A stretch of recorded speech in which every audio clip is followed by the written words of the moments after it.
আসসালামু আলাইকুম রহমতুল্লাহি ওয়া বারাকাতুহু। সম্মানিত দর্শক,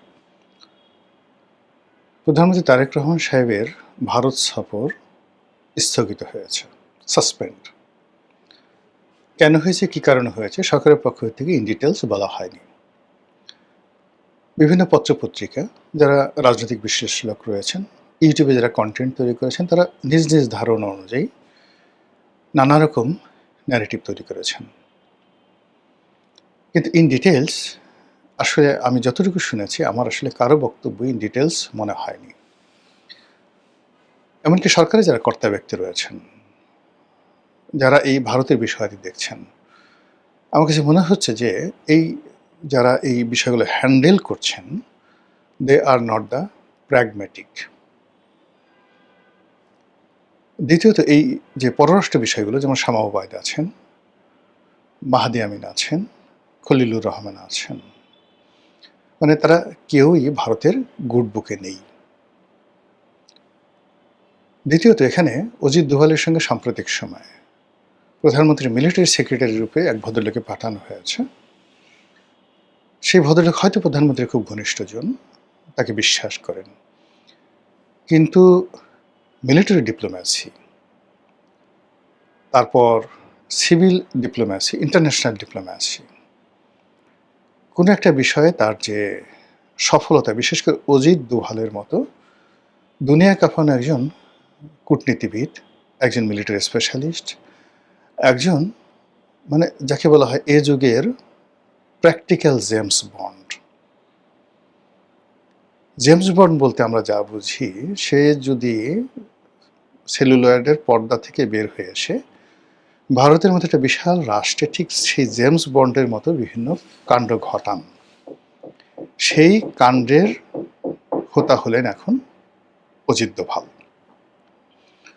এবং ভারতে অজিত দোভালের যে প্রভাব, তার যে গ্রহণযোগ্যতা এবং তার জনপ্রিয়তা, ভারতবর্ষের দ্বিতীয় পিস স্বাধীনতার পরে এখন পর্যন্ত আসেনি। তাকে কংগ্রেস পছন্দ করে, মোদি পছন্দ করেন, তাকে সোনিয়া গান্ধী, রাহুল গান্ধী পছন্দ করেন, তাকে মিলিটারি পছন্দ করে, সিভিল সার্ভিস পছন্দ করেন, each and everybody. Shahrukh Khan, Aamir Khan থেকে শুরু করে চলচ্চিত্র জগতের যত যাকে বলে গ্ল্যামার রয়েছেন, সব গ্ল্যামারের মধ্যে এই মুহূর্তে ভারতের সবচেয়ে গ্ল্যামারাস যে পার্সোনালিটি, তিনি হলেন অজিত দোভাল। তার একটা অটোগ্রাফের জন্য, তার সাথে বসার জন্য, তার সাথে একটু কথা বলার জন্য এই যারা নায়িকা গায়িকা রয়েছেন, পাগলের মতো যাকে বলা হয় বসে থাকেন। কঙ্কনা রানাওয়াত আপনি চিনেন, যে এই মুহূর্তে খুব আউটস্পোকেন একজন সংসদ সদস্য এবং ভারতের অন্যতম শীর্ষ সিনেমার নায়িকা। কয়েক বছর আগে তার একটা সাক্ষাৎকার দেখেছিলাম। তাকে জিজ্ঞাসা করা হয়েছিল যে আপনার স্বপ্ন কি? আমি আসলে তখনও পর্যন্ত অজিত দোভালের নাম শুনিনি। তো তিনি বলছিলেন যে অজিত দোভালের সঙ্গে যদি আমার কখনো দেখা হয়, তার সঙ্গে যদি আমি 1 মিনিটের জন্য কথা বলতে পারি এবং তার একটা অটোগ্রাফ সংগ্রহ করতে পারি, আমার জীবনে এর চেয়ে তার কোনো প্রাপ্তি নেই। তো বোঝার চেষ্টা করুন যে কঙ্কনা রানাওয়াত যখন এই কথা বলছেন আজ থেকে 5-7 বছর আগে, আর যে সময় আমার মতো মানুষ আমরা অজিত দোভালের নাম শুনিনি, ঠিক সেই সময় ভারতের অভ্যন্তরে অজিত দোভাল কোন পর্যায়ে তার যাকে বলা হয় জনপ্রিয়তা, গ্রহণযোগ্যতা, দক্ষতা, অভিজ্ঞতা পৌঁছে গেছে। তো সেই অজিত দোভালের সঙ্গে বৈঠক করতে প্রধানমন্ত্রীর পক্ষ থেকে যাকে পাঠানো হলো, আমি এই তাদের দুজনের হ্যান্ডশেক করার ছবি দেখলাম, সব কিছু দেখলাম। এটা বিবেচনা আমি কিছু বললাম না, যেহেতু তিনি সরকারকে রিপ্রেজেন্ট করবেন। কাজেই এখানে কি হয়েছে না হয়েছে এটা আমি বলতে পারবো না।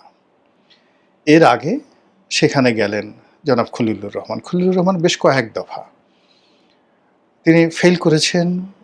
তিনি সেই এখন তো তিনি পররাষ্ট্রমন্ত্রী, তার আগে তিনি যখন নিরাপত্তা উপদেষ্টা ছিলেন, সেই সময়টাতে প্রাণান্ত চেষ্টা করে তিনি সাইড লাইনে বিমস্টেকের বৈঠকে নরেন্দ্র মোদী এবং ডক্টর মোহাম্মদ ইউনূসের সঙ্গে জাস্ট একটা বৈঠকের ব্যবস্থা করতে পারেননি।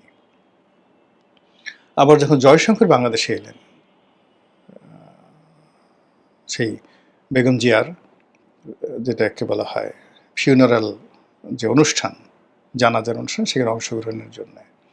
ঠিক সেই সময়টাতে পররাষ্ট্র উপদেষ্টা মিস্টার তৌহিদ, জনাব খলিলুর রহমান সবাই মিলে প্রাণান্ত চেষ্টা করেছিলেন just to say hello, doctor Mohammad ইউনূসের সঙ্গে একটা হ্যালো বলবে, সেই জিনিসটাও তিনি করতে পারেননি।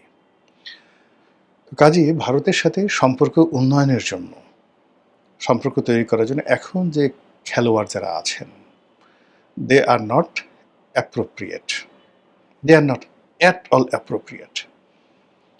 অন্যদিকে যারা আছেন, যেমন আমির খসরু মাহমুদ চৌধুরী আছেন, জনাব টুকু সাহেব আছেন, মনে করা হয় যে তারা ভারত বন্ধু, কিন্তু যে কিছু ছবি বা তাদের যে কিছু কর্মকাণ্ড আমরা যেটা দেখেছি, যতটা আমি বুঝেছি, অমিত শাহের সঙ্গে এদের যে পারস্পরিক বৈঠক, সেই বৈঠকে যে দৃশ্য আমরা দেখেছি, তাতে মনে হয়েছে সেখানেও ঠিক কূটনৈতিক লেভেলে তাদের সঙ্গে সমঝোতা করার মতো সেই রাজনীতির যে প্রজ্ঞা বা তাদের যে পার্সোনালিটি, এটি আগেও ছিল না, এখন আছে কিনা আল্লাহ বলতে পারেন। অন্যদিকে যে বাংলাদেশে দীনেশ ত্রিবেদী এসেছেন, এখন যে যাকে বলা হয় বাংলাদেশের রাষ্ট্রদূত, পূর্ণ মন্ত্রী মর্যাদায়, অন্যদিকে অজিত দোভাল এবং ভারতের যে এখন স্বরাষ্ট্রমন্ত্রী এবং বিজেপির যিনি সাধারণ সম্পাদক তিনি, এবং তার সঙ্গে সঙ্গে রাজনাথ সিং যিনি প্রতিরক্ষা মন্ত্রী। তো অজিত দোভাল, রাজনাথ সিং এবং যে কংগ্রেসের যিনি, মানে বিজেপির যিনি এখন সেক্রেটারি যিনি রয়েছেন, তারা নিয়মিত ঘন ঘন, মানে পররাষ্ট্রমন্ত্রী, প্রতিরক্ষা উপদেষ্টা, প্রতিরক্ষা মন্ত্রী ঘন ঘন কলকাতা আসছেন, ঘন ঘন ত্রিপুরা আসছেন, ঘন ঘন শিলিগুড়ি চিকেন নেকের ওখানে তারা যাচ্ছেন। আর ঠিক সেই সময়টিতে ভারতের সঙ্গে বাংলাদেশের যে সম্পর্ক, সেই সম্পর্কটার কোনো রকম উন্নয়ন নেই। এই মুহূর্তে আমাদের কতগুলো ভারত বাংলাদেশ সম্পর্কের মধ্যে একেবারে এক নম্বরে যেটা আছে গঙ্গা পানি চুক্তি। সেই গঙ্গা পানি চুক্তিটা নবায়ন করার সময় চলে এসছে, এটা শেষ হয়ে গেছে। এবং এটা দুর্ভাগ্য হলো যে এর আগে যখন বিএনপি সরকার ক্ষমতা এসেছিল, সেটা কি 2001 অথবা সম্ভবত না 1991 সনে, পুরো সময়টা কিন্তু যে কোনো, আমি এখন এই মুহূর্তে তথ্যটা আমার কাছে অ্যাডজাক্ট, মানে একটার সময়, মানে আইদার 91 থেকে 96 অথবা 2001 থেকে 2005, যখন গঙ্গা চুক্তিটা ছিল না, পানি চুক্তি ছাড়াই বিএনপির পুরো সময়টা বিএনপি পার করে দিয়েছে। কিন্তু তখন মিডিয়া ছিল না, ফলে এই চুক্তি না থাকার কারণে আমাদের কী কী ক্ষতি হয়েছে সেটা ন্যাশনাল অ্যাওয়ারনেস তখন হয়নি, কিন্তু এখন এটা সম্ভব না। এখন যেই দিন থেকে গঙ্গা চুক্তি হবে না, সেই দিন থেকে এই অসংখ্য ইউটিউবার বসে বসে মাপবে আজকে কতটুকু পানি আসলো, কিউচেক পানি আসলো। এদিকে আমরা তিনটি বিষয়, মানে যাকে বলা হয় একেবারে তিনটি অ্যাটমিক বোম আমাদের জন্য, বা তিনটি সুনামি বা তিনটি আগ্নেয়গিরি আমরা পুঁতে রেখেছি ভারতের সঙ্গে। একটা হলো তিস্তা ব্যারেজ, যেটা চীন করে দেবে। 2 নম্বর হলো তিস্তা পানি চুক্তি, যেটা ভারতের সাথে করতে হবে। আরেকটি হলো গঙ্গা ব্যারেজ। এগুলো দিয়ে আমরা মানে খুব বাংলাদেশে মানে দাপট দেখাচ্ছি, এবং এই জিনিসগুলো আসলে 15 দিনে 1 মাস আপনি জনগণের যে জনমত রাখতে পারবেন, তারপরে মানুষ এগুলো বাস্তবে দেখতে চাইবে এবং এগুলোর উপকার সুবিধা এগুলো মানুষ বুঝতে চাইবে। কিন্তু যখন দেখা যাবে না, গঙ্গা ব্যারেজ হচ্ছে না, 34,000 36,000 কোটি টাকা দিয়ে গঙ্গা ব্যারেজ হচ্ছে না, কেউ টাকা দিচ্ছে না, আর এটা কোনো উপকারও আসছে না, পানি নেই, গঙ্গা চুক্তিতে পানি নেই, আমি ব্যারেজ দিয়ে কী করব? তিস্তা পানি চুক্তি হচ্ছে না, ব্যারেজ হচ্ছে না, তখন সরকার খুব বিপদে পড়বে, ভীষণ রকম বিপদে পড়বে। এই গেল একটা।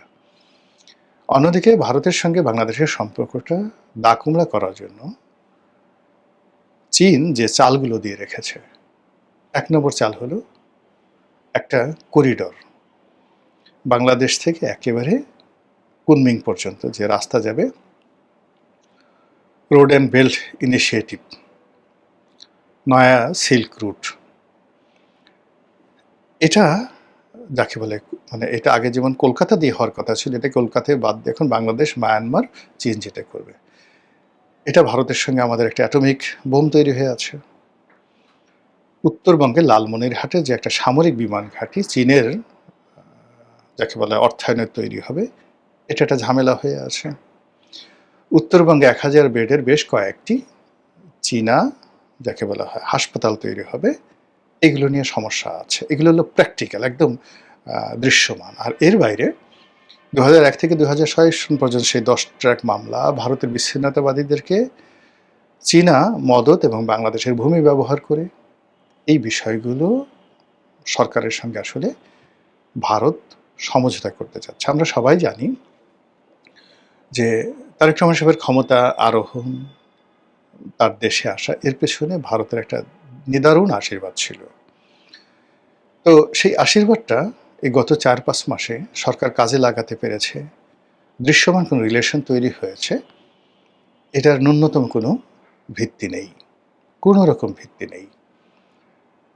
এক্ষেত্রে সরকার যারা আছে তারা এই আমাদের মতো যারা ইউটিউবিং করি বা রকচটা কিছু মানুষ আছেন যারা খুব ভারত বিরোধী, খুব জঙ্গি বিরোধী, এদের তারা যদি ঢাকা শহরে কোনো একটা অনুষ্ঠান আহ্বান করেন, এরা সবসময় পরগাছা, কিছু লোক আছে পরগাছা, বড় বড় লোকজন আছেন, এরা কখনো জামাতের উপর ভর করে, কখনো হেফাজতের উপর ভর করে, কখনো এনসিপির উপর ভর করে, কিন্তু এদের নিজস্ব যোগ্যতায় মানে একেবারে নিজস্ব যোগ্যতায় ঢাকা শহরে বা ঢাকার বাইরে ছোট্ট একটা অনুষ্ঠান করে 50 জন লোক জড়ো করা, মানে এমনি আগ্রহ নেই তাদের বক্তব্য শুনতে, 50 জন লোক আসবে, এরকম সিঙ্গেল উদাহরণ দেখাতে পারবেন না। এরকম কতগুলো রকচটা, এরকম কতগুলো যাকে বলা হয় যে বিভিন্ন অনুষ্ঠান যারা আট করে এবং যাদেরকে দেখলে যাদের কর্মকাণ্ড তারা যেখানে গেছে সেখানে সর্বনাশ করে ফেলেছে, যে পাত্রে হাত দিয়েছে সেই পাত্রটাকে তারা মানে নষ্ট করে ফেলেছে। এইরকম কিছু লোক দেশের ভিতরে থেকে এবং দেশের বাইরে থেকে সিন্ডিকেশন করে ভারত বিরোধী একটা বক্তব্য মানে তারা দিয়ে যাচ্ছে। এদের ভয়ে সরকার তটস্থ, তারা ভারতের সঙ্গে কোনো সম্পর্ক করতে যাচ্ছে না। আবার একই সঙ্গে ধরেন পাকিস্তানের সঙ্গেও আমাদের যে সম্পর্কটা এই মধ্যে খুব বেশি দরকার, কিছু কিছু প্রোডাক্ট বাই প্রোডাক্ট চীনের সাথেও দরকার। এখন এই বিষয়গুলো আন্তরিকতা নিয়ে সুন্দরভাবে করার জন্য একেবারে কারো দিকে না তাকিয়ে শুধুমাত্র দেশের কল্যাণে যেভাবে এগোনো দরকার সেটা সরকার দেখাতে পারছেন না। ফলে কি হলো, না ইসলামাবাদ, না বেজিং, না দিল্লি, না ওয়াশিংটন, কেউ খুশি না। আর এরই মধ্যে দেখা গেল যে দিল্লিতে প্রধানমন্ত্রীর যে সফর সেটা বাতিল হয়ে গেল। বুঝার চেষ্টা করুন, যখন দিল্লি এবং বেজিংয়ের মধ্যে যুদ্ধ চলছে, একে অপরকে আক্রমণ করছে, সীমান্তে এয়ার স্ট্রাইক, ঠিক সেই সময়টাতে সবচেয়ে বড়, ভারতের সবচেয়ে বড় যে ঋণটি, বৈদেশিক ঋণটি চীন ভারতকে দিল। যেই মুহূর্তে চীনের সঙ্গে আমেরিকার মানে বিশাল দ্বন্দ্ব, তো ঠিক সেই সময়টাতে মানে যেখানে হুয়াওয়েকে নিষেধ করা হলো এবং চীনের কোম্পানিগুলোতে আমেরিকার যে স্টক মার্কেটগুলোতে সেখানে অ্যাবান্ডন করে দেওয়া হলো, ঠিক সেই সময়টাতে সবচেয়ে বড় বিনিয়োগ, আমেরিকার বড় বিনিয়োগ চীনে হলো এবং চীনের বড় বিনিয়োগ আমেরিকাতে হলো। যখন নরেন্দ্র মোদীর সঙ্গে মুখ দেখাদেখি বন্ধ, নরেন্দ্র মোদীকে খুব বাজে ভাষায় গালাগালি করছে ডোনাল্ড ট্রাম্প, ঠিক সেই সময় জেডি ভ্যান্স তিনি ভারত সফরে উপস্থিত। তারেক রহমান সাহেব যখন বেজিংয়ে চলে গেলেন, তখন সরকারের সবচেয়ে গুরুত্বপূর্ণ ব্যক্তি, বেজিং সরকারের গুরুত্বপূর্ণ বেজিংয়ের পররাষ্ট্রমন্ত্রী, তো ওই সভাতে মিস্টার শি যিনি প্রেসিডেন্ট, ইটস এ ফরমাল, মানে বাংলাদেশের মতো একটা রাষ্ট্রের সঙ্গে মিস্টার শির যে বৈঠক এটা খুব বেশি হয়ে যায়, এখানে আসলে পররাষ্ট্রমন্ত্রীর উপস্থিতিটা একেবারে ফরজে আইন, কিন্তু তিনি সেখানে উপস্থিত থাকলেন না, তিনি চলে এলেন দিল্লিতে জয়শঙ্করের সঙ্গে বৈঠক করার জন্য। তো বোঝার চেষ্টা করুন যে পররাষ্ট্র নীতিটা কতটা জটিল। এই অবস্থাতে তারেক রহমান সাহেবের বা সরকারের একেবারে প্রথম এবং প্রধান দায়িত্ব ছিল দিল্লির সঙ্গে আইদার সম্পর্ক স্থাপন করা ইন ডাইরেক্ট, আদারওয়াইজ এই যে যারা ইউটিউবার আছে, বিভিন্ন যারা কন্টেন্ট তৈরি করে, তাদের কথা মতো আমরা ডক্টর মোহাম্মদ ইউনূসের মতো দিল্লির বিরুদ্ধে যুদ্ধ ঘোষণা করলাম। কিন্তু মাঝামাঝি জায়গাতে এই যে একবার ভারত যাব, একবার যাব না, একবার ভারতের দূত পাঠাবো, আবার সেখানে কোনো নেগোসিয়েশন হবে না, একবার আওয়ামী লীগের সঙ্গে সম্পর্ক রাখবো, আবার নিষিদ্ধ করব, আবার সেই নিষিদ্ধ আওয়ামী লীগকে আইন সিদ্ধ করার জন্য চেষ্টা চালাবো, একবার শেখ হাসিনাকে চাইবো, তারপরে কামালকে চাইবো, স্বরাষ্ট্রমন্ত্রী কামালকে চাইবো, আবার চাইবো না। এই যে টানা হেসরা, দ্বিধাদ্বন্দ্ব, রাজনীতিতে এই দ্বিধাদ্বন্দ্ব যে কোনো একটা সরকারকে মারাত্মকভাবে দুর্বল করে ফেলে। এবং তার যে এই সরকার যে এখন দুর্বল হয়ে গেছে মাত্র 4 মাসে, আপনি অবাক হয়ে যাবেন যে বলতে খুব কষ্ট লাগছে। ডক্টর মোহাম্মদ ইউনূসের প্রথম 4 মাসে তাদের যে স্পিরিট ছিল, সেটা আপনি মন্দ বলেন, যা কিছু বলেন, কিন্তু সেই স্পিরিটে তছনছ হয়ে গেছিল সব কিছু। রিসেট বাটনে চাপ দিয়ে দিলেন। জুলাইকে দ্বিতীয় মুক্তিযুদ্ধ ঘোষণা করলেন। ৭১-এর মুক্তিযুদ্ধ প্রসঙ্গবাদ ৪৭ থেকে শুরু করতে হবে, মানে পুরো জিনিসটিকে 4 মাসে তোলপাড় করে দিলেন। এবং সেই ন্যারেটিভের এগেনস্টে দাঁড়ানোর মতো একটা শক্তি বাংলাদেশে ছিল না প্রথম 4 মাস, অর্থাৎ আগস্ট, সেপ্টেম্বর, অক্টোবর, নভেম্বর পর্যন্ত। এই ২০২৫ সনে এসে আস্তে আস্তে তাদের বিরুদ্ধে কথা বলা হলো। তো সেই দিক থেকে দেখেন গত 4 মাসে সরকার কিন্তু একটা ন্যারেটিভ তৈরি করতে পারেনি। এরপরে প্রথম 4 মাসে ডক্টর মোহাম্মদ ইউনূস যেভাবে ভারত বিরোধিতা করে সারা বাংলাদেশে একটা জশ্নে জৌলুস তৈরি করে ফেললো। প্রত্যেকটা মানুষ ভারতের সাথে যুদ্ধ করবে, প্রত্যেকটা মানুষ দিল্লি দখল করবে, প্রত্যেকটা মানুষ 7 সিস্টার দখল করবে, তাদের মধ্যে এক ধরনের উন্মাদনা তৈরি হয়ে গেল। ঠিক সেই রকম আপনি দেখেন তো গত 4 মাসে একটা সিঙ্গেল ন্যারেটিভ তৈরি করতে পেরেছে কিনা এই সরকার। ইট মিনস প্রথম 4 মাস বা 5 মাস ডক্টর মোহাম্মদ ইউনূসের যে সফলতা, তার ধারের কাছে বর্তমান সরকার আসতে পারেনি। এর মধ্যে তার এই যে যাকে বলা হয় একটা গুরুত্বপূর্ণ সফর স্থগিত হলো। আপনাদের মনে আছে যে ডক্টর মোহাম্মদ ইউনূসের যে প্রথম এরকম একটা সফর স্থগিত হয়েছিল ফ্রান্স। তো উনি দুটো জায়গাতে প্রথম অপমানটা হয়েছেন গিয়ে ইংল্যান্ডে। ইংল্যান্ডে গিয়ে তিনি প্রাণান্ত চেষ্টা করলেন ইংল্যান্ডের প্রধানমন্ত্রীর সাথে দেখা করার জন্য, তিনি সেটা দেখা করতে পারলেন না এবং ওখানে তিনি অকারণে ইউলিপ সিদ্দিকের সঙ্গে গণ্ডগোল করলেন। ওখান থেকে ওনার কপাল পড়ল। সেকেন্ড, তিনি চেষ্টা করলেন, ফ্রান্সে একটা অনুষ্ঠান ছিল, জলবায়ু অনুষ্ঠান, সেখানে সাইড লাইনে বা আলাদা 1 মিনিটের জন্য হলো তিনি ফ্রান্সের প্রেসিডেন্টের সঙ্গে বৈঠক করতে চাইলেন, যার সঙ্গে তার ব্যক্তিগত সম্পর্ক আগের ছিল, অনেক আগের ছিল। একসাথে তারা অলিম্পিকের মাঠে মশাল নিয়ে দৌড়িয়েছেন। কিন্তু তাকে যখন বাদ দেওয়া হলো এবং তিনি সেই অভিমানে, রাগে, ক্ষোভে, অপমানে ফ্রান্স যাওয়া বন্ধ করলেন, ফ্রান্সে গেলেন না এবং ওই দিন থেকে ওনার পতন শুরু হয়ে গেল। কাজে এই যে ভারতে যে উনি গেলেন না বা স্থগিত হয়ে গেল, এটা সরকারের জন্য এই প্রথম একটা অশনি সংকেত, দ্য ফার্স্ট ইন্টারন্যাশনাল যাকে বলে danger in the field of diplomacy. সরকার কিভাবে সামাল দেবে সেটা অপেক্ষা করুন এবং দেখতে থাকুন। আসসালামু আলাইকুম ওয়া রাহমাতুল্লাহি ওয়া বারাকাতুহু।